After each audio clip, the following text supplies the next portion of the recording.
Okay, guys, so we're back with some more Chaos Zero Nightmare, and we got some pretty massive news to get into because we have been going strong in the global release, and I know a lot of you guys have been probably saving up currency, waiting for the next character to be announced. Now, I will say how they're going about announcing this character, in my opinion, is genius, because this is something that was being presented via something called here the Galactic News Network, which actually popped up at the current reset as of today, right?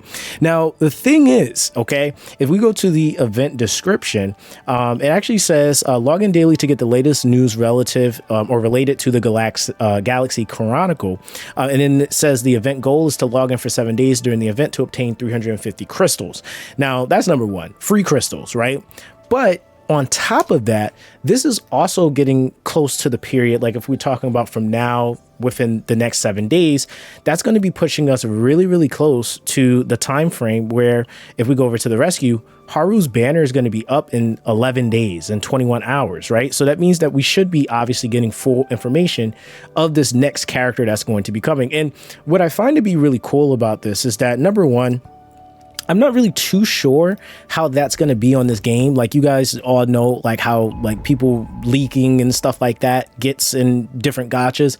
I don't know if that's really going to be too much of a thing, but in a way, it's kind of like they're already doing that work, right? Where they're kind of teasing the characters ahead of time. And then they're also attaching some sort of like sneak peek at the correlation to the story or the character to the universe.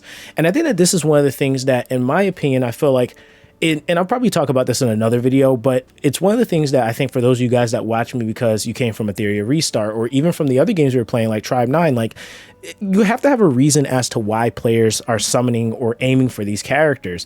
And it seems like they're already trying to make sure that there's some sort of world building or there's some sort of correlation to actually intrigue you to want to get this character. And I'm hoping the way that this actually goes is that each day they showcase something else to the character that like gets a little bit more in depth in the gimmick and the kit. And this, of course, also tying into how they did the event for Haru, where we kind of got to trial it. And I felt like that was like honestly the best way of going about having this character come into the game. Of course, we, for at least for what it is right now, don't have any limited banners. So this means that the character is going to go right into the standard gacha. And I'm hoping that they continue that trend. Now, considering this is Smilegate and their other, you know, predecessing game that they've like done obviously pretty well on over the years, Epic 7 has had and does have like limited banners. So I would maybe think that that could possibly be a thing. I feel like they said something along the lines or spoke on that, but let me know in the comment section because I may have missed it. But if they can continue this trend where they have really strong or really good standard banner units coming into the game that rotate into the standard pool, I think the game's going to honestly just typically do well.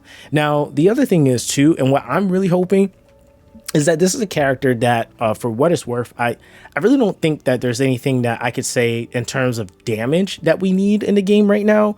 But what I will say is that I'm actually hoping that this is another AP generation character, because I think we can all agree that currently Mika is the best when it comes to that, right?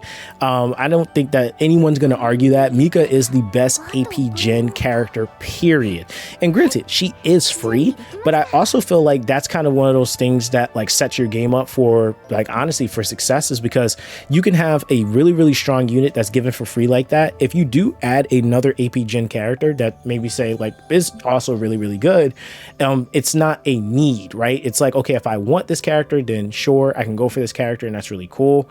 But you still have characters like Mika that's so strong that, I mean, to be honest, we've been able to play this game all the way up until this point, and I would say hopefully in the foreseeable future without this like feeling forced to pull on the gacha for a new AP gen character.